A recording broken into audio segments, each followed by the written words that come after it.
Hello, people. It's your Usmaan back again with another rival podcast. I've got the Man United shirt on. I'm not sure why, but it is what it is. Make sure, as always, you drop a like, subscribe to the channel, show love to the boys. Their links are in the description. Sadly, Ahmed can't make it today. I think he was just still partying because obviously the beat West Ham minutes is a big win for them. But not that I can talk because we haven't won the game this season. Anyways, listen, I'm joined by Lawless, Daniel, and Kojo. Boys, how we doing? Doing good, man. Doing good. All good. Yeah, all good. Still fuming about the game, but yeah, all good. Look, if you're fuming, God knows how me and Kojo feel. Just put it out there, bro. At least your team actually fucking turned up. Anyways, No, but I would rather we were terrible and lost rather than like be the better team than lose, because it's more painful. Yeah. It's true. That is a good point, obviously, especially in that situation. We'll touch on the Arsenal game shortly. But listen, I know most of you guys are probably tuning in because Man United fucking lost today. Let's be real with it. You wait for mine and Kojo's reactions. Luckily for us, Ahmed's not here because he was gonna give it to me. He texted me since that game that I can't wait for Monday. But it is what it is. Kojo's got a smile on his face, but I'm pretty sure he ain't happy deep down. 3-1, Wilfred Zaha haunting us at our Old Trafford absolute shit show. I can go on, but I'm going to let you, Kojo, speak first and then we'll pass it to the boys. What are your thoughts, bro? We lost it. Okay, there you go. That is the analysis that we provide you guys. No. We to be honest, from the start of the game, they stuck it on us from the jump. Whether that's us giving them too much respect or them just being more up for the game or being more sharp. At the end of the day, they were better, and they deserved their early lead and they deserved everything they got afterwards. The only thing that it didn't surprise me, but kind of surprised me is that we managed to get a goal at some point, because it looked toothless going forward. We looked toothless going forward. It was appalling, man. And Donovan debate got a break on luck when the ball hit. I get the guy's name, but one of the defenders, and it went straight to him. So Saka. he scored.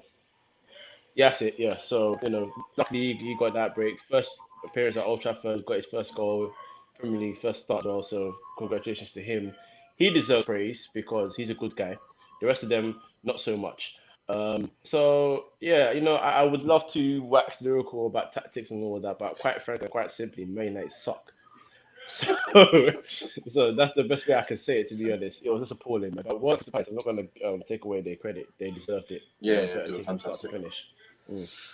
Yeah, no, obviously credit where it's due first and foremost to Palace. Obviously, I'm not going to sit here and bullshit. They were far the better team, we weren't even in the game at any point for me. The goal that we got was a consolation, of course it was in the end, but we didn't even deserve to score, to be quite honest with you. I don't even remember their keeper having to make a proper save.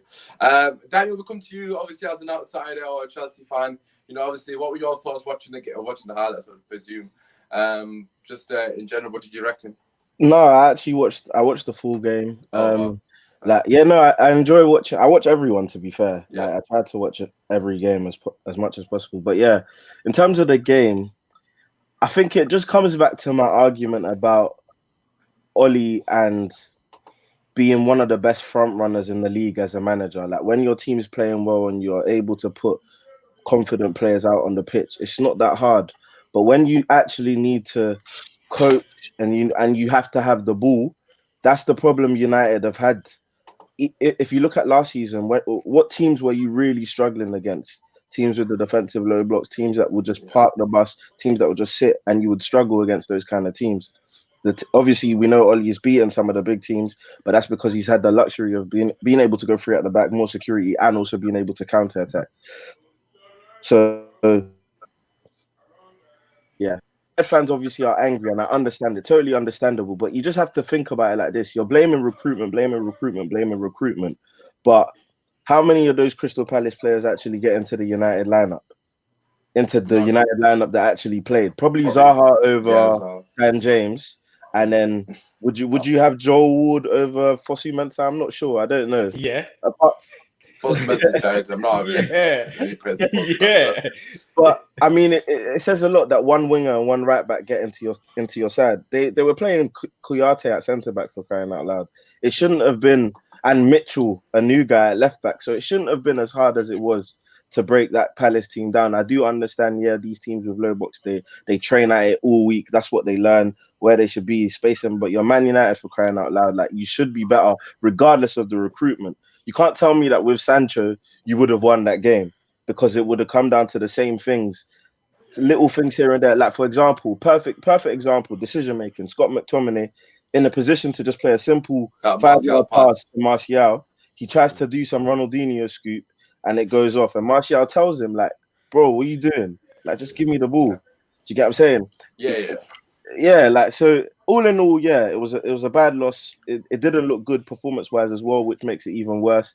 However, the only consolation I would give is, as a Chelsea fan, I did feel sorry for you. Me and Usmaan spoke about it. I did feel sorry for you because that new penalty rule is absolute garbage. And the goal, the penalty, both the penalty for the handball and the hair coming off his line is both garbage. It's actually garbage. The best thing about it is that generally, De Gea never saves penalties. Like, I can't remember the last time he saved a penalty. Like, I don't even know when it was. And I was like, before they even took it, I was like, 2-0, 2-0, they're not gonna. And then De Gea saves that. I was like, no, but I was actually so shocked that he saved it. And then they pull it back. So I was like, an inch as well. Like, a keeper, has to. Every keeper comes off the line. You have to dive. Like, you actually have to move forward to dive. So just, it's a dumb rule for me. But yeah, hey.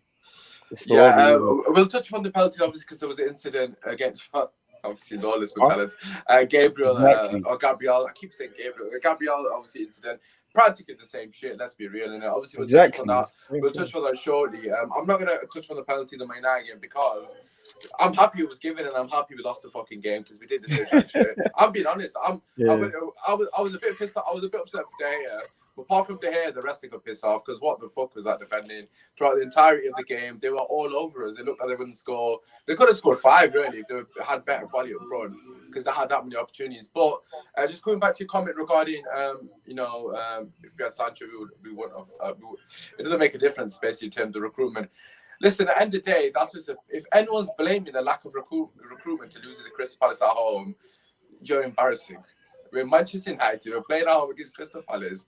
It doesn't matter which players you put out. We should be beating them. And even if you don't beat them, you can't be putting that level of performance out. It's as simple as that. So I don't want to hear anyone making excuses. Ollie got it wrong. The players weren't good enough. And we need to fix up ASAP. Because if you don't, it's going to be a long... every Monday is going to be long for us, Kojo. What you said? Remember yesterday we were having this conversation and I somehow managed to get back into that whole structure conversation with that, right? Yeah. And then yesterday I spoke to Stel on his podcast and he alerted me to something which for me immediately got me fuming at Ollie, just like got me mad. Last year when we lost to Crystal Palace, what were the two in midfield that we played? Not to the same team.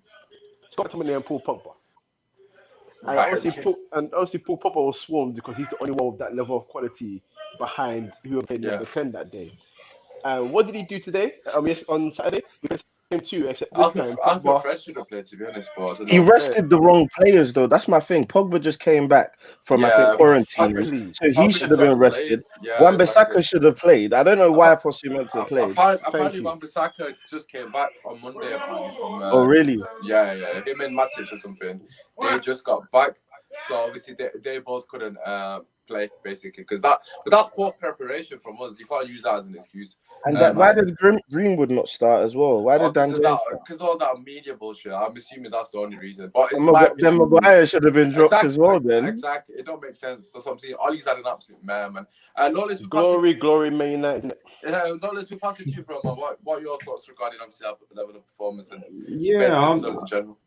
I mean, I did think that there would be a bit of an effect from the fact that they've played a game and Man United haven't. So, like, going into it, I thought you would have just enough to edge it. But I did think, like, seeing this as your guys' first game and they've obviously gone and got off to a good start, it would be difficult. And, yeah, it was. I mean, they've recruited well. You've got to give them credit. They have recruited very, very well.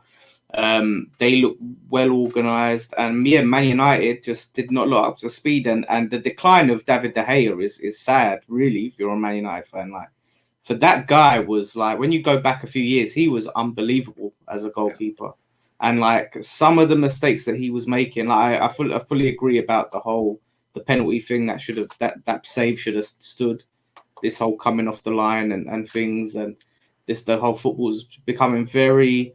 They're just trying to be able to just measure everything so accurately by the numbers. But it was a really uninspiring performance from Man United. But I don't think that this is like going to be the story of the season. And even if you don't recruit anyone, this is how you're going to look. I do think that, I mean, once everyone's back to normal, you'll start to get up to speed. But whether it's good enough for top four, that's another question. Yeah, absolutely. Now, I completely agree in terms of. I didn't want to mention it because I don't want to come across like I'm making excuses.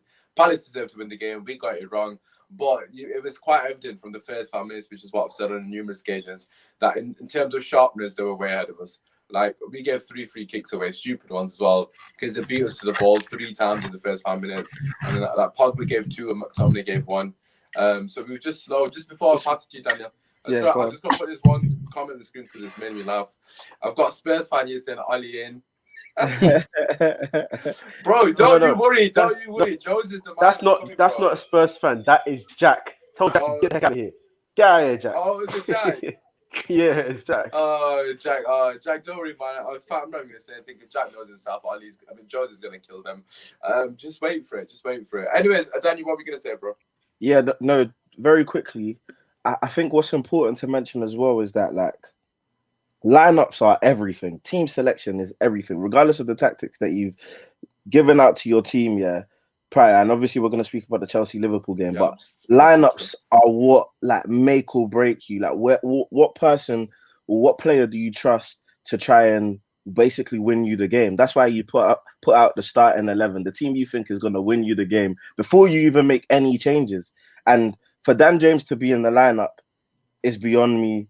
For Fosu Mensah to be the deputy right back is beyond me. Yeah, you've got Scott McTominay, who, he's a good role piece, but I don't think he should have really been starting that game necessarily. When you've got guys like Fred, who I think turn of the year was one of your best players. You've also got Matic, who during that run, obviously in lockdown, he was one of the important pieces to the midfield. So it's just questionable selections, man, and that's what we really got to start to question with these managers, because we're in a new season now. A lot of teams have no more excuses, Chelsea, United included, and we're gonna have to be questioning a lot of decisions if results aren't going our way. Yeah, no, that is a valid point in terms of Fred for me. I don't know why he didn't start. I've not read anything there was a reason why he couldn't have played over McTominay. But we'll see how we get on. Obviously, we've got Luton tomorrow and then we've got Brighton. But listen, let's move away from Manchester United. Yes, we took a massive L. So by all means, banter myself and Kojo, all you want in the chat is calm. We'll take it. I've had enough from everyone. So I've just accepted that we're shit from the weekend. Anyways, Daniel, we're going to you, bro. Obviously, your team losing 2-0 against Liverpool. There was a massive incident that kind of was demise in terms of the red card, basically, from Christensen. But before we get to that, you just mentioned lineups in general. I was a bit surprised where he's playing Havertz. I'm just going to throw that out there now and let you know. I just don't understand why. Like, for me personally, right, why is Lampard, he's the exact same player as Havertz in a sense, in terms of where he needs to be playing. Lampard wouldn't do good on the left wing. He looks shit as well. Like, why is he playing him out of position? I understand you're trying to play 3-4-3 and you've got Alonso who can't defend to save his life, so you've got to put him in a wing-back position. But I just don't understand why he's not. You've got the best DM in the world, Kante, still for me. You've got Kovacic, who's an absolute baller. Just put Havertz in front of him and allow him to do what he wants. Like, I don't know. What was your thought, Daniel, bro? I mean, you hit the nail on the head, really. Like, my thing is, cool. If we lost that game playing the lineup that I wanted us to play, that is totally fine. Like, that is perfect. We're facing the champion. Liverpool have had so much time to work together. They've won Champions League, they won the Premier League. Like, I would have been so fine playing the team, because I know that the team that I wanted to have him to play that was fit isn't the team we're going to see going forward. We still have about 5 players who are going to come into the starting lineup, so that's fine. But there's a problem when you're 2 games in a row now. Havertz, our record signing or just under that, is played out of position. Like, it doesn't make sense. Why is he so? Like, why is Mount undroppable? Like, the thing I'm getting from Lampard, and this is worrying. He's like preempting winners. Like he's got this idea that Mount is a surefire starter. He's definitely going to play wherever he can play. I'm putting him into the team. He's got these predetermined winners. It's the same thing with the Lamptey thing as well, saying Reece James is definitely going to be the guy to take over from Aspilicueta. So I'm not really fussed if Tariq Lamptey goes. We did offer him a contract, but it's half-hearted. You just have to let him go. So my thing about the game is, how on earth are you playing Kai Havertz up front, playing Mount left wing, and then Werner left wing, Mount right wing? You've got Hudson-Odoi, a winger, on the bench. I've just about Archie's just put got that as well. Hudson-Odoi on a winger on the bench. You could have played Hudson-Odoi, Werner with Giroud up front. With the way that we played that game, it would have made so much more sense. Havertz in the hole, Kante and Kovacic. We would have kept the ball. We would have had our target man if we needed to play it long. We would have had runners in behind. That's the same way we scored at Anfield when the game that was 5-3. We had a better chance. And then obviously Christensen, he has a great game against Brighton. That's the story of Christensen. One great game and another terrible game. I don't know if you remember in lockdown, played well against Man City, goes to Sheffield United and looks like, literally it's one great game, one bad game. Tomori comes on and I've been the one I'm a Tomori stan. I might as well make a Tomori fan account. He's our best centre back besides Thiago Silva. Isn't he the one on loan? He's going on loan, isn't he? Apparently, Lampard doesn't want to send him on loan, but he's saying, "Well, if you're not going to play me, why won't you let me go on loan?" So it's a literal back and forth there. Yeah. So I don't know, man. I really don't know for Lampard right now. I think I give him a buy. I don't want to overanalyze the Liverpool game. I just got to add in. Go on. For Lampard. Obviously, we've got Common here, which I will throw to you. Then I'll come to Lawless. I don't think you can judge him at the moment because let's be real. Pulisic is definitely starting, and so is Ziyech. Yeah. Let's be real. So I'd like to think he's going to go 4-2-3-1. I'd like 100%. He has to. If he doesn't, then you can. There's serious questions. Yeah. But I think let's just wait because I personally. Chilwell, Thiago Silva, Mendy. Yeah. Remember, we've got the worst keeper in the history of the Premier League. Like I've stopped speaking about Kepa because there's nothing to say any. Like we know the writing's on the wall. He's done. Like he's finished. Like it's all over now for him. I don't believe in this confidence thing. Whatever. He's just not a good goalkeeper, and that's that. So. Yeah, I'm not going to overanalyze the Liverpool game. However, there were some questionable decisions. But going forward, West Brom, I've said it already. I want to see 3-4 goals in that game against West Brom. I want to see a astute performance. I don't even care. Like, I want to see confidence. You see how Everton ripped them to shreds, scored many goals? I want the same thing. So, yeah. You're not asking for a lot then, are you? Lawless, what were your thoughts? You're asking Liverpool, obviously. I'm just going to throw this out here. Before the red card, obviously I do think Liverpool edged it, of course I do. But I do think Chelsea did nullify him to an extent. I mean, my thoughts when I watched the game is I thought I might have to rethink that Liverpool for Chelsea second prediction. No. I mean, I'm not one to change my mind on one game, but it's like they are now. That was that's when Liverpool were looking like they weren't making any signings. Yeah, exactly.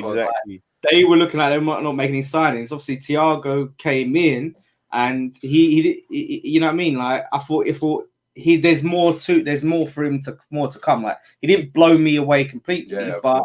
He was actually trying things. Do you know what I mean? He was trying to make things happen, and I think that he will develop into a good player for them. And then they were just all over Chelsea.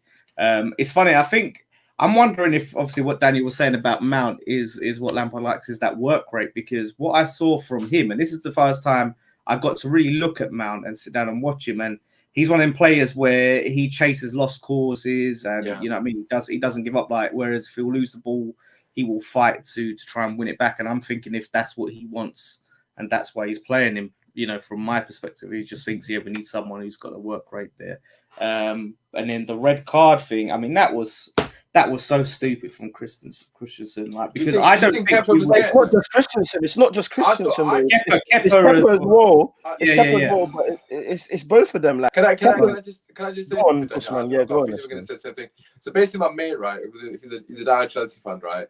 He's not like you, Daniel, and he chat shit in it. But obviously, you say how it is, and I appreciate you. But he always backs Kepa for some reason, right? And this is my thoughts, right? I'm someone who's played in net, right? And I've actually played in defense. I don't know if it makes sense, but I've played in net and defense, right? So for me personally, I know everyone's gonna blame Christensen, and rightly so.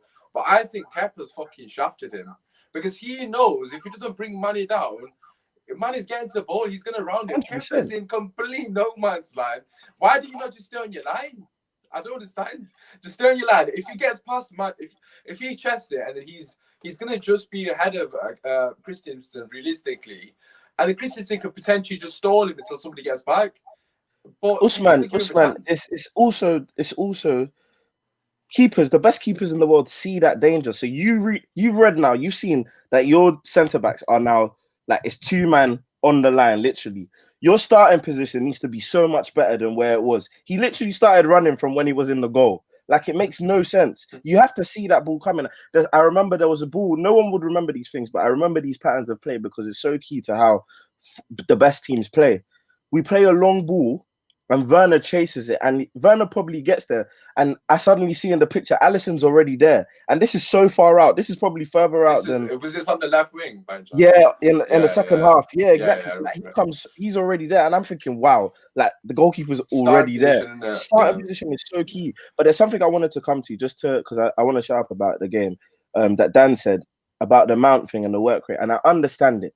He's got great work rate. He's got terrific endeavour. Chases lost causes. A bit like what Mane does for Liverpool.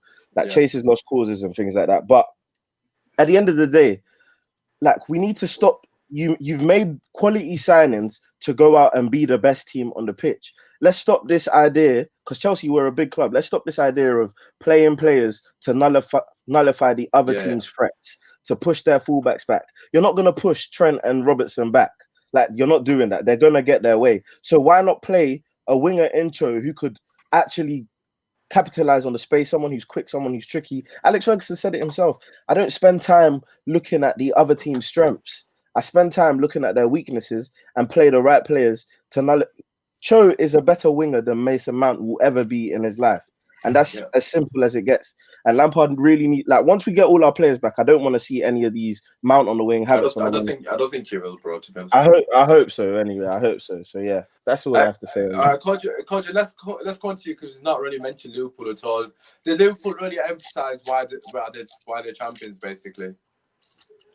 I think in the second half they did. I think the first half was kind of more like even, and then obviously until the red card, but then they obviously brought on Thiago, and that's when it was trouble. But that's the difference, isn't it? They're champions and they've improved their team. So, now they've gone and shown their authority in the second half, and everything that you expect from the Liverpool side, they did. Mane chasing balls down, Firmino linking up play, Salah doing his thing. He was even trying to play a bit more deeper, and he was playing well as well.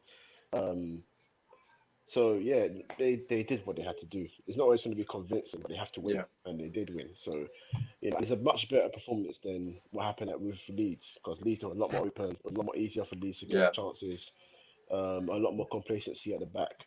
So I was quite impressed. As much as I hate saying that about that club, I was quite impressed with the fact that the saying about it's harder to play a team with 10 men. It didn't look any harder at all. They made it look like child's play. So they deserve to win, and I know people are stressing about Kepa, right? But I will say this right now: if you're stressed about Kepa, I mean, Mendy is better, but the stress isn't over. Trust me. Yeah, Mendy's reckless when it comes to taking people on. I don't know what he's doing. He's a character, to say the least. But listen, Lawless, let's move on away from Chelsea and Liverpool. I think we all agree, good win for Liverpool away. Was it away from home? It was at Stamford Bridge, wasn't it? So good win for Liverpool, early on in the season. Anyways, let's talk about West Ham against Arsenal. I think I feel like I said that West Ham will do all right this game because they'll cause Arsenal problems. But I didn't realise that West Ham should have won this game comfortably, but they were just wasteful, Lawless. What were your thoughts, bro? Yeah, I mean, obviously, look, going into this, like, Arsenal fans were super, super confident. Truth was saying, like, it's going to be, like, 5 goals put past us, this, that, and the other. And, yeah, I mean, I think going into it, I have to give him some credit in terms of how we set up at the start with the formation. I think like playing wing backs actually suits Masuaku and Fredericks much more than playing them as like standard fullbacks. I think it's, especially like Masuaku, I've always seen him as someone who should be playing on the wing, but I think wing back as well, I think that suits him just fine, and he was outstanding. And we was just really surprisingly like on the front foot for a lot of the game. Like, when I see it at certain points of the game, we had like 60% possession, and I couldn't believe it. Like, but again, the chances, not taking chances and giving away like such sloppy goals, like the Lacazette goal. Like, and this is the problem with us, is we don't track the runners. I was about to say watching the ball. He wasn't even a good run from Lacazette. I'm not taking anything away from him. It's a good idea, but he's just, you saw him run to the box. It's not like he didn't check. He's so easy. Yeah, it was just left in. That's what I mean. Everyone's watching Aubameyang. Like, oh, it's Aubameyang. Aubameyang. He's amazing. Like, we got everyone close him down, and it's like Lacazette is just, drifting right into the middle of the box, and then header. Like, oh man, yeah. But you reacted well to that. Obviously, you went 1-0 down. I'll be honest with you. I didn't watch the game. I've seen the highlights, the extended highlights. But when I see the score come up, like you're 1-0 down. Obviously, it's fairly early on. I was thinking, oh, here we go. It's going to be 2, 3, 4. And, that wasn't the case. You really did bounce back really well. And obviously, your reaction was fantastic, which is something I didn't expect, to be honest. Yeah, Antonio, like, he's sort of picking up where he left off last season, and nice ball across goal, and smashes it in. And after that, look, the flipping crossbar again. Yeah. Again with this crossbar. It's honestly, after the last week's game against Newcastle, we hit it twice. Then we hit it again this season. We get another great chance with Antonio. Like, I don't know how we don't. I was gonna say, how the hell has he missed that? Yeah, it's an absolute sitter. Great, but this is the one thing about Antonio, is, again, obviously we talk about work rate. Work rate is what he has going for him, but because he's a winger and not actually a striker, like, he's not a natural finisher, so he needs a lot of chances to actually be able to make sure, put it in the back of the net. And that's the problem, where you have a Allaire, when he's in that situation, it's a different situation. The instincts are completely different. We had another great chance with Souček, who's been banging in, like, the chance he had, like, he bangs them in all day long. Like, he's nipped by the back post, comes in on his head, and I don't know how he doesn't score. And then this is the thing with David Moyes, like, waiting. Like, we was on top. We was really putting them under pressure.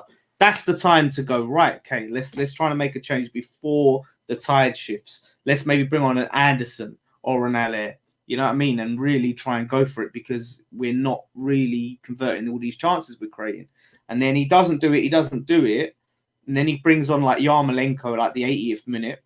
Then we concede another such a sloppy goal, like the slowest through ball I've ever seen. I know, from Saka as well. It was like, sick. I was having a good pass, roll. Like, you saw the through ball coming from a mile away as well. Like, literally, you could see where he was playing it next. But so obvious. Like, Fredericks again. Like I say, he had a good game, but I think he was poor there for that goal. And then, like, again, leaves it to like the 89th minute and that to bring on Anderson and Allaire. And this is the problem, is what we're saying. He's too reactive, Moyes, as a manager. And you look at Arteta in that situation, while we're on top, he brings on Nketiah, who goes and scores the winner. Again, like, it's a soft goal conceded, but he's made a substitution that has won them the game. Whereas we're already trailing, the game's nearly finished, then he makes his substitutions. Like, but Arsenal, this is what I'm saying, like, the way they were talking, like, they were talking up their team like they were title contenders. The way, and I was sitting there and I was like saying to the troops, I was like, are you sure? Like, because I don't think it's gonna quite go as you think this season. I don't think you're quite as strong as you think you are. And then there you go.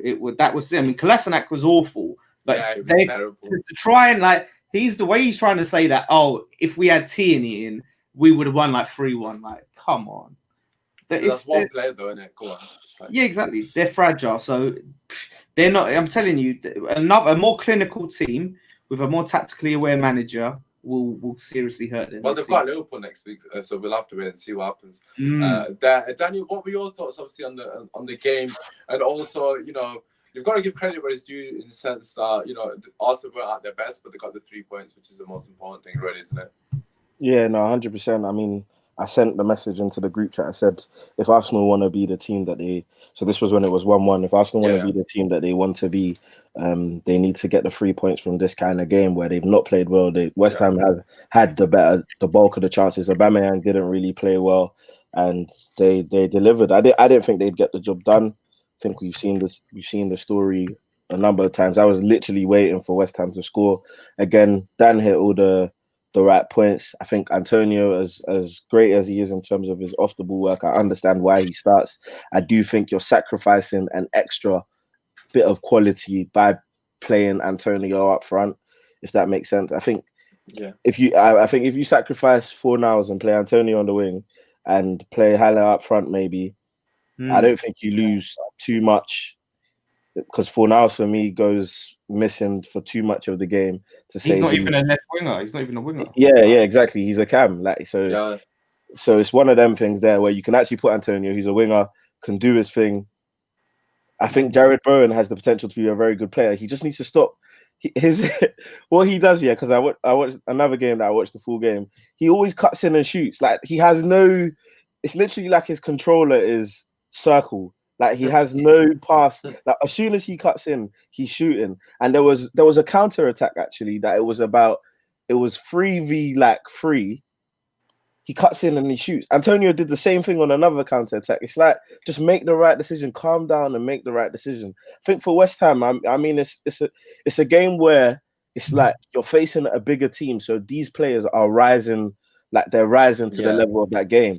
When you go next week, whoever you've got now, I don't know if it's an easy team next week, but Wolves.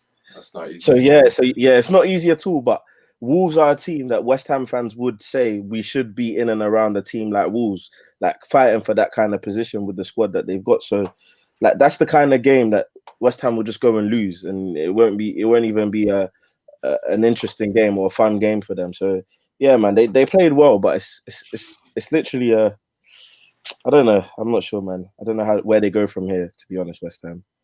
Well, I suppose they've got, you know, as we alluded to prior to the season start, they've got a very hard run. They did need to hold on for at least a draw there, because it's going to be the games they've got coming up. It's going to be very hard for them to, you know, say, oh, we're going to get 3 points here and there. So they need to pick up as many points. So for me personally, it's unfortunate. You know, obviously they lost their heads right at the end. The goal they conceded was absolutely terrible defending. I don't know what happened there. It's like you've already mentioned. It was so obvious. Even the centre back could have just went across, because it was obvious where Saka was going to play the ball. If he went across earlier, he might have been able to intercept it. Yeah. If you just read the game. I think Fabianski didn't need to come out as well, really. Yeah, but what can you do in his squad? He's not going to save it either way. Realistically. Kojo, what are your thoughts in terms of Arsenal? Because obviously we've got to give a lot of credit to Arsenal. Obviously, Danny kind of alluded to it. If Arsenal want to be the team that, you know, their fans claim that they have to win ugly, which is definitely something that they did against West Ham. Yeah, they're starting to be showing a little bit more resilience. I mean, you guys have made a good fair point that they probably should have conceded more, but they didn't. And one criticism we've had of Arsenal in the past is when they play games that they're poor in, there is an L that's definitely waiting for them. This time they're able to win this game, and that's sort of what they did in some results towards the end of last season as well. So they started to progress bit by bit. I think what Arteta has done with the squad is everyone knows their role. More importantly now, there's a couple of players there that shouldn't be playing for the team, and you're not seeing them. People like Guendouzi, people like Ozil, letdowns, people that will just let you down in the key moments. He's got Xhaka playing again and playing a lot more confidently, a lot more freely, and you can see the fruits of the labour. But what Dan also said is correct. They will play a team that is coming for their neck. Now, when it's time to step up to the occasion, this is what I said the first time when we were talking about the season preview. I said Arsenal are looking to make improvements. They've got a coach that they believe in, and the players are starting to play better. But when it comes to the big matches, I've just checked the fixtures. They've got 4 very hard games. Well, not hard games, but challenges, next. So they've got Liverpool, Sheffield United, Leicester, I believe, and then Man United's next 4 games. So we'll see how they fare in all them 4. Personally, obviously Liverpool, I would expect them to lose that game, but if they come out there with any sort of result, I will be quite impressed by that. I'm not gonna lie. Even if they have like 3 shots the whole game and concede 20 shots, if you don't lose that game, I'm gonna look at it and say, why haven't you lost the game, and give you the right praise. So we'll see what they do, but they've continued on from last season. They're starting to get results, but they shouldn't get too excited. Just even though I know that's sort of like their makeup. That's what they do. They get excited very quickly.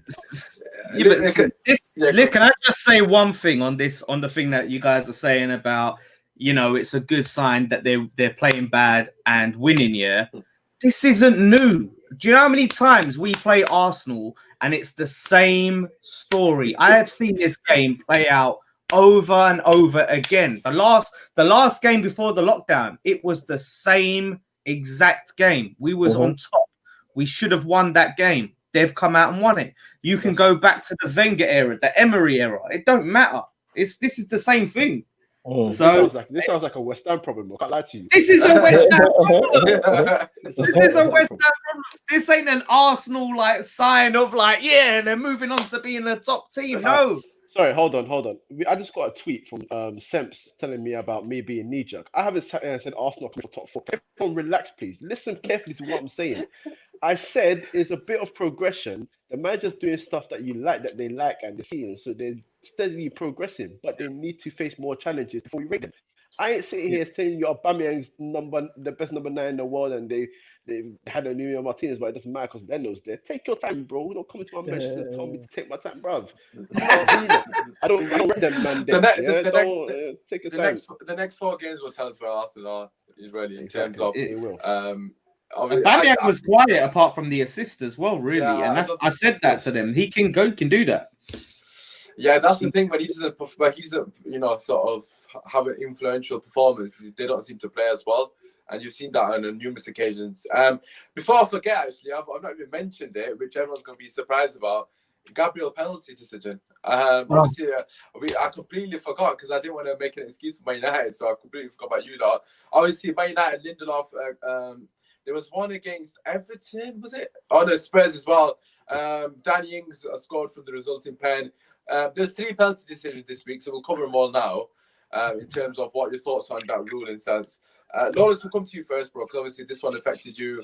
The Lindelof, I've already commented on it. I didn't give a shit if it's a pen or not. We deserve to lose, so I'm not going to even mention it as an excuse. But what were your thoughts, bro, on both of them? I think it's not about just an excuse. It's about the whole setting a precedent for the game, right? And where we're deciding, what's the handball and what's not.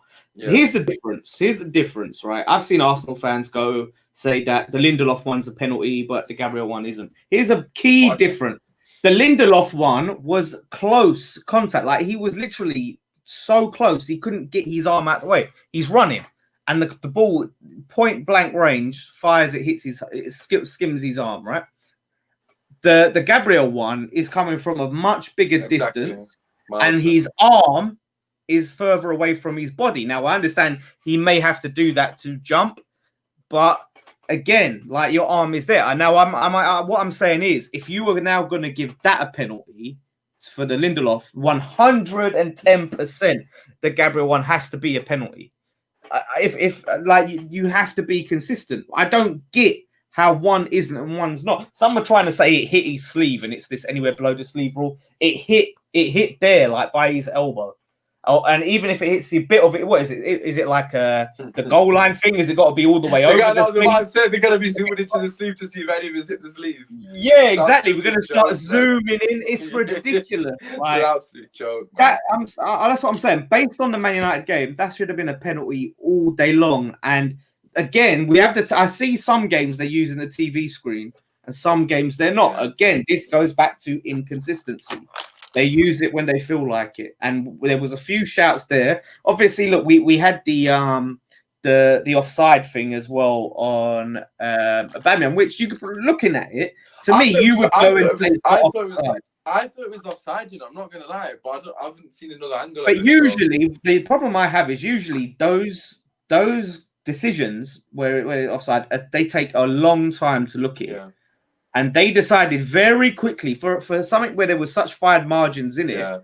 Whereas last season, they would be measuring that. And I just think whether, like I said, it might not have been off. It probably could have been onside. But my problem is the VAR and the refs, they need to really take their time and consider these decisions. I think they dismissed all of our concerns way too quickly. Yeah, Daniel, what are your thoughts on obviously both the decisions? Obviously, we've got some of the comments that scrap VAR way too inconsistent. Where do you stand with those decisions? And obviously, you can mention VAR as well. It's just the consistency, man. I don't think I could say too much that hasn't been said already. Like, yeah, you just have to think of it like this: against Fulham, Gabriel, it literally hits his arm the same place and he scores, and it doesn't get given handball. So it's like in the space of 2 weeks, we're seeing two different decisions. When it's the same thing, kind of like the thing with VAR is a lot of the decisions, that don't need to be complicated. They're making so complicated.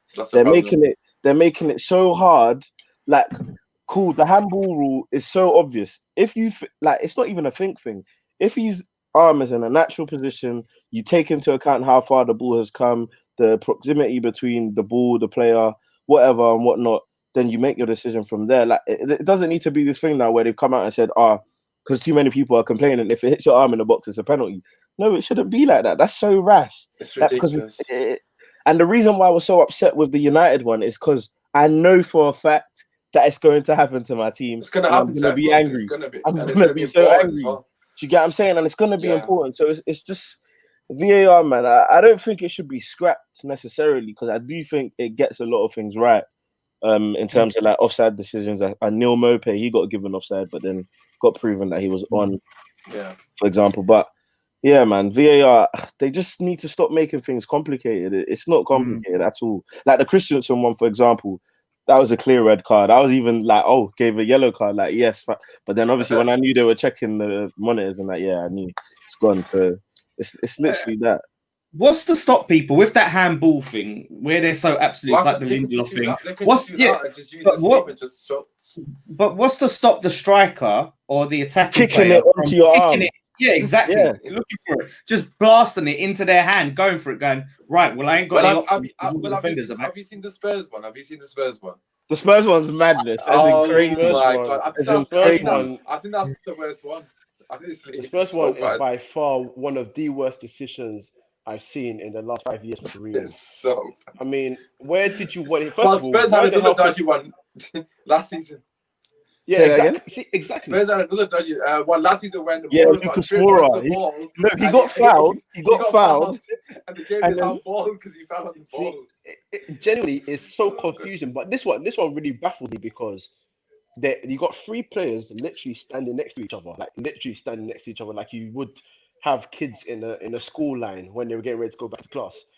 And once kicked the ball, it's hit his teammate's heel, and then it's gonna hit his arm, and you think that's a penalty. How in God's name do you think that's a penalty? That there's no way whatsoever. No, but Kojo, there must be some. Surely it's scary that I think the metric here, if you think about it, penalties have gone like up dramatically. Yeah. So we know about that, don't worry. So it must. I made a tweet that I actually caught on. I said, "Is this what happens to United when they don't give them a penalty?" So to be fair, but it's like what do you want the players to do? Like literally, what do you want them to do? It's so crazy, bad. Man. It's crazy. That Spurs one's an absolute joy. I think that kind of epitomizes everything wrong with the rule, man. Like you said, just use common sense, man. Why? Everyone knew from back in the day, it wasn't black and white with handball. No, with offside, you used to say, "Oh, what's offside? What's not?" You know, we don't know the rule. The handball rule was better back in the day. Yeah, exactly. It was better back in the day. It was so simple. It was easy to understand. Everyone knew the situation. Handball. Is it deliberate? Yes or no? It's not deliberate. His arm's not in an unnatural position. Did you hear what they're discussing about? Now apparently you have to judge whether it hits the sleeve or not. Yeah. Wait, hold on. Hits the sleeve. Chris Wood's goal. It hit him right on his bicep. Now, I didn't see sleeve, but I saw bicep. But that was a goal. I'm like, hold on.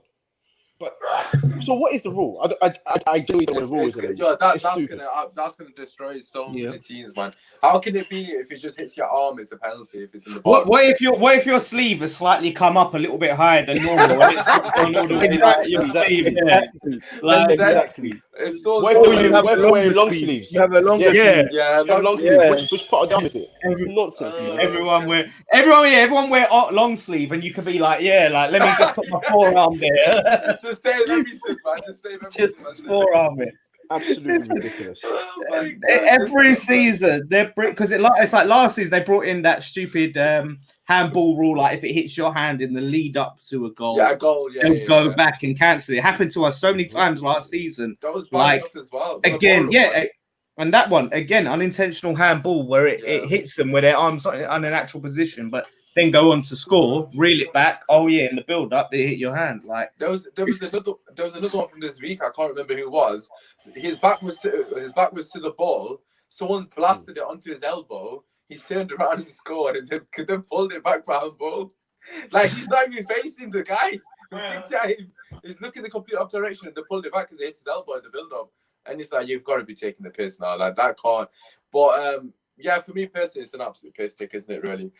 But we'll see what happens. Obviously, if it goes in our favour, I'm just going to be like, it is what it is, isn't it? But it's just ruining the game. And obviously, the De Gea situation in general, as we alluded to when we spoke about Man United briefly, this whole notion that keepers off the line, keepers will be coming off the line on a penalty from like the 19th century, man. Just allow it, unless it's taking the piss and it's miles off your line. Then what is the need of just pulling it back? I just don't get it. Yeah, I see. When I was watching Match of the Day, I see Danny Murphy saying it doesn't like them coming off the line. It never bothered him as a player when he was taking penalties because they didn't have enough time to really close you down, so they didn't really gain any real advantage off of it. Yeah. So I've never seen since last season was the first time I see that so often, the whole coming off the line thing. Before that, they never really policed it as much, and now this season they're taking it to the next level, talking about they better be consistent. Honestly, I'm gonna be really pissed off if they're not consistent with it because they did this. I think it might be last year when they brought a couple of new rules in. They did it for the first month, and then after a month they just sacked it off and then just allowed it. They enforced this. I can't remember what rule it was, but they enforced the rule. And then after like the first month, I thought, no, I allow it. Just stop. There was the retrospective ban for diving. There was that because that was Lanzini and the Everton player and then both stopped it after a bit. Exactly. They were the only two players that got it done. Exactly. Apparently, only 2 people dived those. Yeah. It's a load of bullshit. Grealish was diving all over the place and not once got a retrospective ban. That's what I'm saying, man. They better be consistent, man. At the end of the day, that's how I feel about it. But listen, let's move on because obviously don't want to dwell on it too much. There's 2 more games that I want to cover. Both of it scored 5 goals. No, we'll start with Spurs first, actually. We'll start with Spurs first and then we'll finish on Everton. Spurs winning 5-2 as well, obviously. As we've already mentioned, the penalty, which of course was Southampton's second goal. For me personally, I'm just going to throw this out here and I'll let you guys talk about it. Southampton manager had an absolute fucking nightmare. They could have won this game if you didn't think he was peak Barcelona or he had Sergio Ramos and Varane in defence. I don't understand what he's doing. The highest line I've ever seen from a low. Why? It was so high. Like, I've never seen the team play such a. They had like 4 yards of space to run into, and Harry Kane was just putting it in the area, like literally, like okay. I think maybe Son's 4th goal, Harry Kane's pass was absolutely unreal, but otherwise he was just putting it in the area in behind the defense, and someone was just getting onto it because, as we know, he's absolutely lightning quick. Daniel, we'll come to you first, bro. Obviously, not taking anything away from Spurs, obviously, but what were your thoughts on the game? I actually missed this game. However, I went back to look at some of the key points. Yeah. I did some of the extended highlights, and I just think it was a typical, not even it's weird to say typical Mourinho performance because they scored 5 goals, but typical in the sense that Southampton had like a majority of the shots, majority of the chances, but Tottenham are the ones who come out and score 5 goals.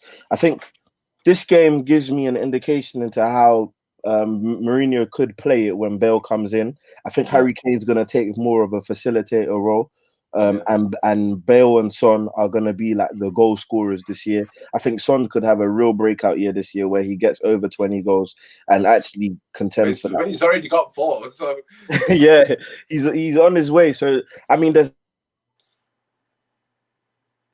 He's completely lagged out. There's guys putting Son in their top. Oh, sorry. Can you hear me now? Yeah, we can hear you. There's guys who are saying Son is in their top 10 for Premier League players.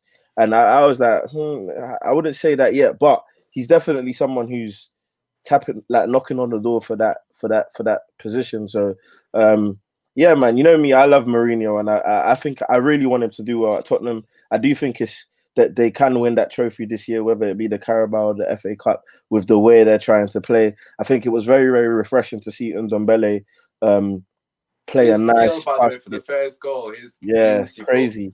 Beautiful.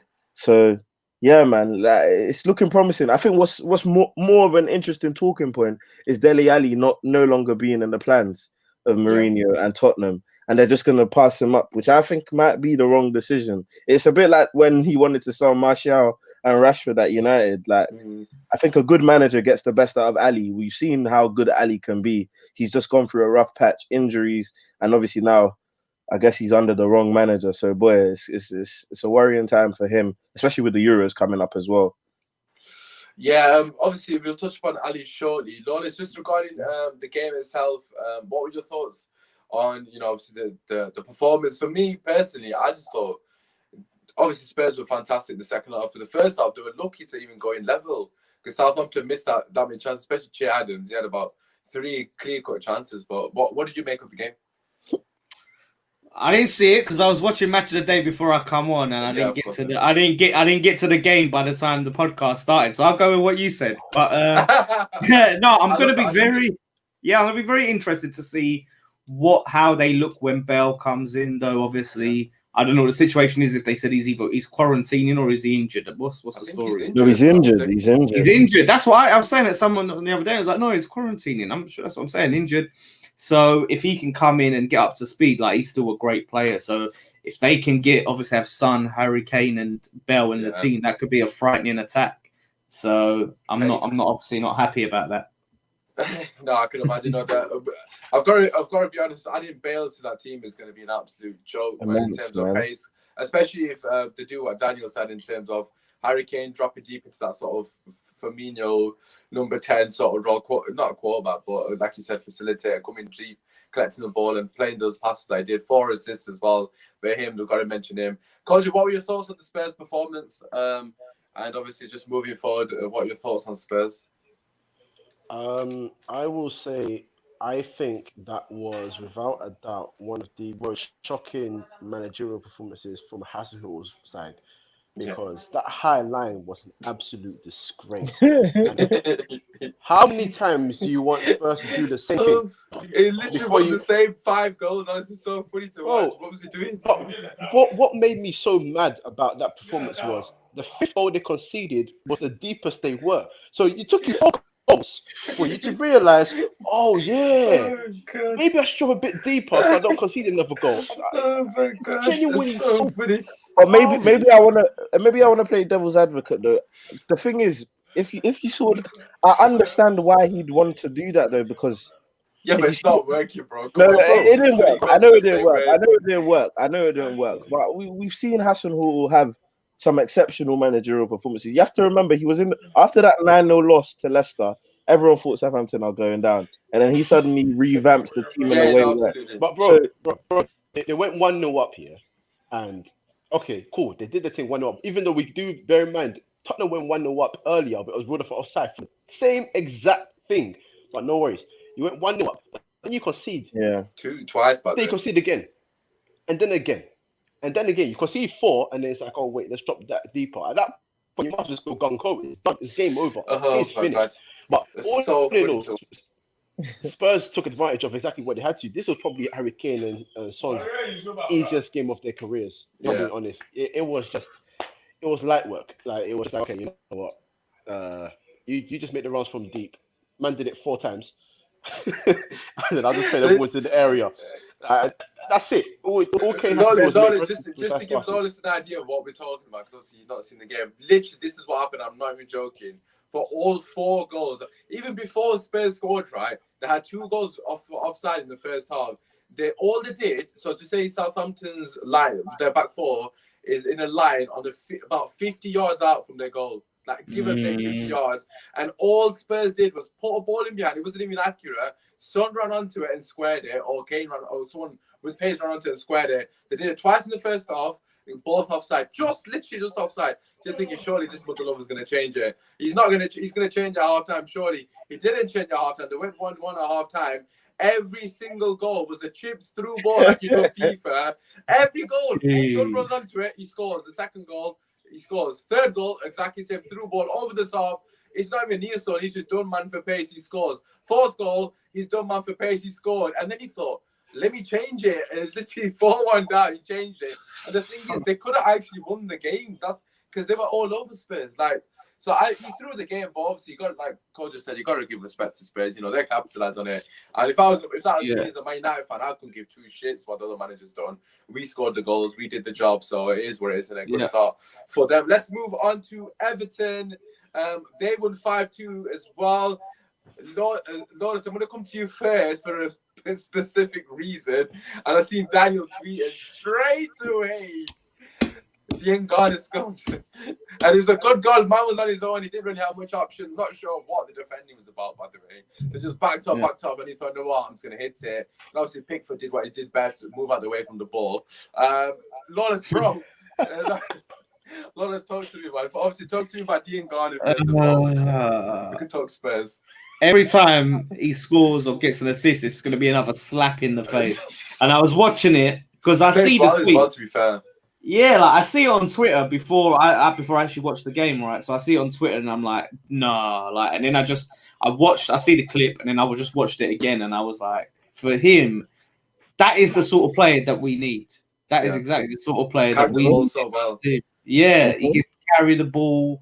Do you know what I mean? He's just so, for such a young player as well, he's so intelligent. Like when I looked at it, like, you could argue Pickford could have done better, but the way he sort of gets the ball around the defender to find the back of the net, it's like it's a good finish and like I said, a good run. And he was good. He had a good game. He had a very good game. And like finger, that's just the start. I can see him getting better and better and better. The game itself, I mean, what West Brom was like fully in that game. They were looking good. You know what I mean? They were on top for good spells, had some good chances, and then the red card happens, which is again, like, let's take away the whole Christensen thing. Like Gibbs wins the dumbest red card of the week. I was about to say, Christensen at least has got a reason to make that challenge. I'm sure he's going to make that challenge. He's trying to take one for the team, but bro, Gibbs, you're from Arsenal, England international as well. What the fuck are you doing? The foul leading up to him getting angry was the most nothing challenge I've ever seen. Like there was nothing in it. I don't even understand why you acted like that. They were in the game as well at the time. So getting slapped. So obviously, Rodriguez he makes a meal of it. Obviously, which he's gonna do. But mate, again, like Bilic, I see Bilic's post-match thing. That's probably what Gibbs should have done. Like rather than push him in the face, why don't you at least go down? At least try and win a free kick or something off it. Like what? Why are you just getting pissed and just pushing him in? Like that completely changed the game. Then Mike Dean after that. Wow, what a prick! Like this guy. He is the Mike Dean show, isn't it? Like Bilic is like asked him a question and he's done this. Why did he send him off? I don't understand. Because we had audio. Because obviously there's there's no fans and stuff. We had a clear audio. All he asked him was, "Why is it red cards?" And he sent him off. Like exactly. He didn't swear at him. He wasn't disrespectful from what I heard, anyways. He wasn't disrespectful at all. He was just furious about the red card. I think what they said is because it was dissent or something like that. Like he was overly aggressive. Time, obviously, innit? This is the thing, though. He weren't even aggressive. Was he emotional? Yeah, he was a bit emotional because his player got sent off. There was no he wasn't really raising his voice and pitching in an aggressive manner. He was like, check it, check the thing. Why don't you check the thing? Like, ask him to check it and he sent him off without hesitation, bro, as well. So. Yeah, and you could tell he loved it. Like, you could tell he absolutely loved it. Like, he probably went back home, watched it on Match of the Day with some lubrication, some tissues. It was like, oh yeah, look at that. Like, and that's all me. That's all me. Changed the game, and then it was all Everton, and Everton they capitalized. Really? Yeah, no, Everton capitalised in emphatic fashion in the end, really. Obviously, Calvert-Lewin bagging a hat-trick as well. All strikers finishes really. Some random goals. I've got to say, like one come off the back of his head, one of his back, one literally backheel it from like. It's just a weird goal. Obviously, some people thinking it was offside at the time. I've got him in fancy football, so I was fucking buzzing. I'm not gonna lie. I've got a bet on him to score 15 goals. Someone said he wouldn't get 15 goals, and I said he's 12, so it's all good, isn't it? Daniel, what were your thoughts on the game? Obviously, Everton 2 very good wins on the bounce. Granted, obviously against West Brom with 10 men, you'd expect it to win, but nevertheless, they were 1-0 down early on. They sort of reacted well. Obviously, James Rodriguez getting his first goal also. What was your thoughts? I think obviously, I mean, I said it from the first weekend. I said West Brom won't stay up. They've got a championship squad basically, and it's just not enough to stay up. However, what I will say is, like I keep saying, Grady, one of my favorite players, obviously went my school, so I know his ability. He's a quality player who West Ham literally need. Just imagine replacing Fornals, for example. I don't want to pick on him because I do think he's a good player, but he's just not in the right position. Imagine replacing Fornals in that West Ham team now with Grady, someone who's direct, someone who's going to actually go and try and beat his man, someone who's got end product basically, and that's what he's providing to this West Brom team. He's West Brom's best player. You can argue him and Pereira. They're the 2 best players in West Brom right now. I think he's West Brom's best player, just giving him the credit because he's the one who went out and got the goal. He looks comfortable. Like you'd think someone as young as him take time to adapt to the Premier League. But yeah, man, I just wanted to give some Grady praise. It's obviously a bit biased, but I wanted to give some Grady praise. But then in terms of the game, I think Everton, again, like, obviously, yes, they're still trying to figure it out defensively. I do think they looked a bit shaky. They gave West Brom a bit too much respect for a team that's coming up into the Premier League, I think. And it's a different game if Jake Livermore scores that goal where he hits the crossbar. So it's a totally different game if he scores that because then it's 2-1.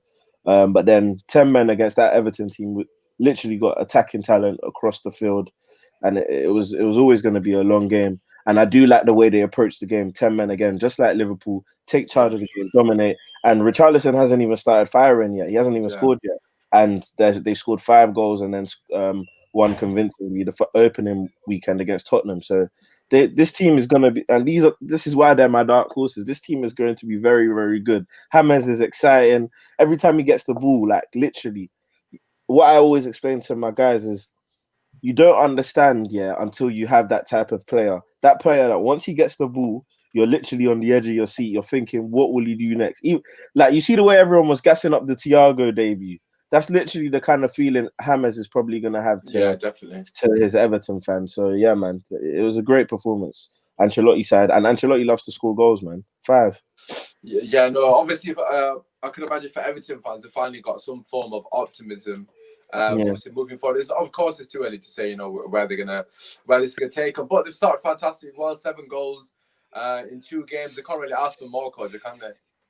No, they can't. But that's why he signed all these players, especially for the quality in midfield. Alan Doucouré doing their thing, protecting, one doing box to box. Alan, I love watching, man. Just a solid defensive midfielder who knows how to tackle. Imagine you had Alan, Kojo. I'm trying to imagine it every day, but the thing is, that gives me pain. So I don't want that pain. You know what I mean? I'm trying to get away from that. I had a good Mondays, happy Monday, ever vibes. You know but no, Alan is just dictating the game for them. Doucouré is trying to do box to box. He wins balls as well. And then, like you just said, James Rodriguez, that guy is just bellissimo. This is beautiful. It's beautiful to watch him. Every time he gets balls, bien. So, just play. I want to see you do more. Calvert-Lewin, with all the creative players he has around him now, you have Digne from the left back position, same as Coleman. You got James Rodriguez. You got Richarlison. You got Bernard. You got Bernard on the bench. I mean, there's so much around. I'm even gonna give a shout out to Theo Walker. Come and do speed runner. It won't be Kit. It won't be as well. Don't forget, it won't be. So I'm a bit about him. For me, he's still JJ Okocha's nephew, not Alex Iwobi. He ain't under name yet. But no, there's so much creative ability there in the team. So he's gonna enjoy this season. He's enjoying already. He's got a hat trick. James is getting me fantasy points. He will never leave my team. I'm just enjoying the fruits of labor right now from Everton. So Everton right now for the first time, it's very early again.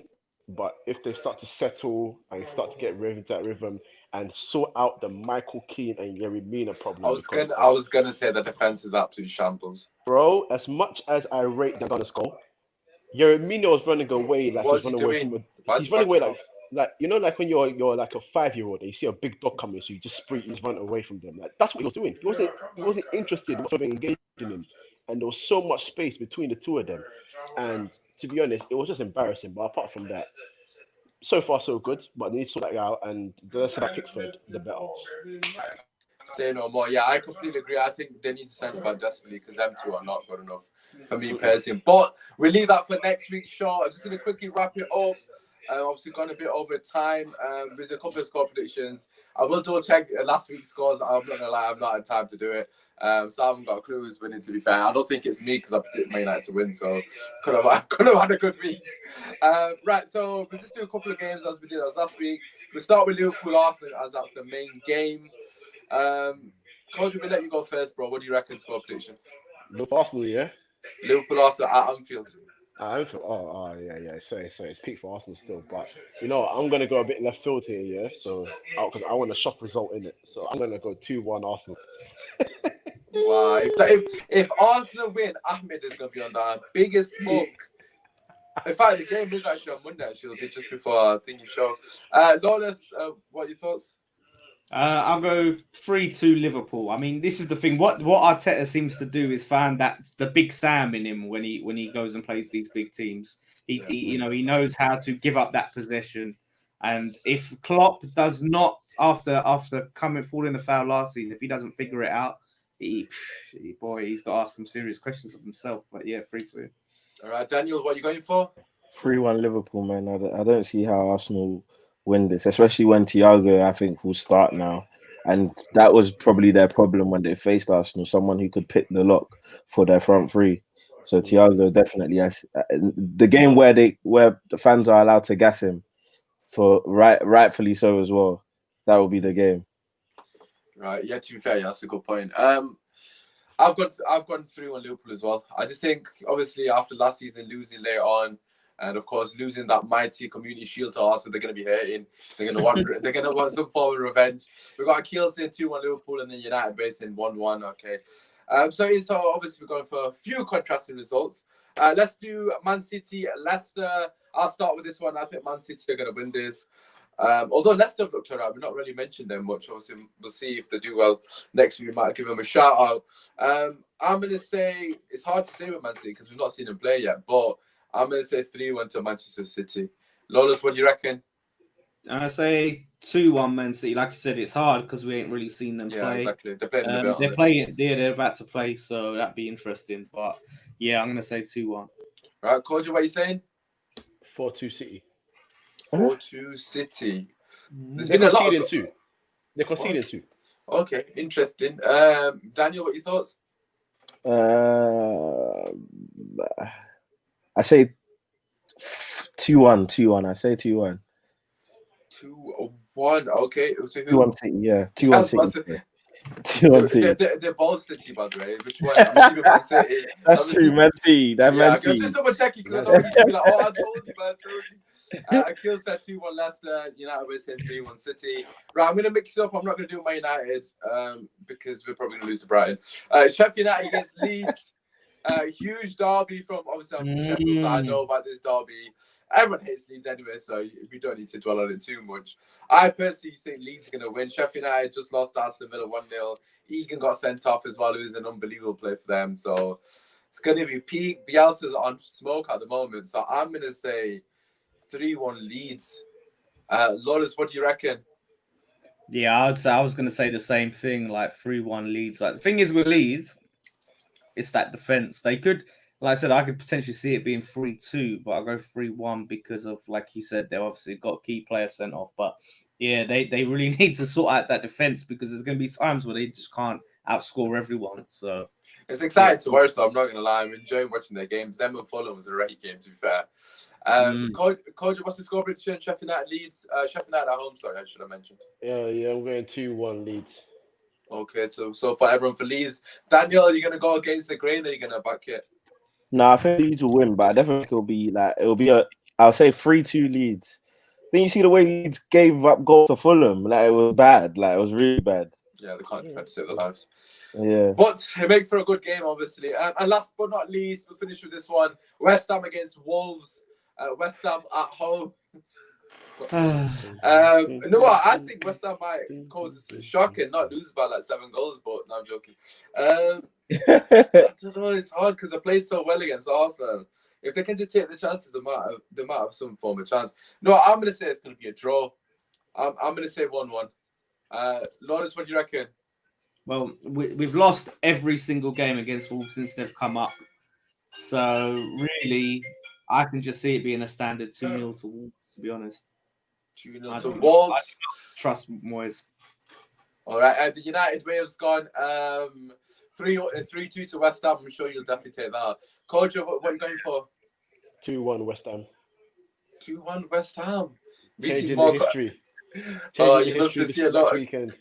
Listen, I've become a West Ham fan because of Lawless, but I really want them to do something. Man. Same, on, to be fair. Come on, bro, man.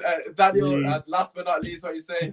No, I think Wolves will win, though. I think Wolves are just a bit too strong for West Ham. I think it'll be 3-1 Wolves. All right, there you go. Okay, Keel saying 2-1 Wolves. And also, Kill said 4-2 Leeds, and then United said 2-1 Sheffield. So this time, I will tally up the points, and I'll make sure I have them for next week. I do apologize. But listen, I just want to say a massive thank you to our guests. As always, hopefully next week, me and Kojo can smile a bit more and, try not to get absolutely fucking humiliated 2 weeks on the bounce. We'll see what I'm going in there. Thankfully, Ahmed wasn't here because obviously all our teams lost, so we couldn't really banter each other because we've all took an L this weekend. But nevertheless, we'll be back next Monday, 7 o'clock. Make sure you drop a like, subscribe to the channel, and show love to the boys on their personal channels. Their links will be down below. As always, Daniel, do you want to just quickly give a shout out to your socials? At DanZLDN or at Eyes on the Ball TV. That's where I'm at. No, where's Kojo saying for you, bro? Eyes on the ball, yes. Free Midfield podcast on YouTube, Free Midfield on Twitter, Footy on Twitter, and Kojo, myself on Twitter. Say no more. And Lawless, of course. Yeah, sort of at the Lawless on Twitter and West Ham Fan TV everywhere else. So. Say no more. Hopefully, I'm going to end up being a West Ham fan come end of the season. The way things right. Don't win it together, boys. Win it together. Anyways, it's more misery for you.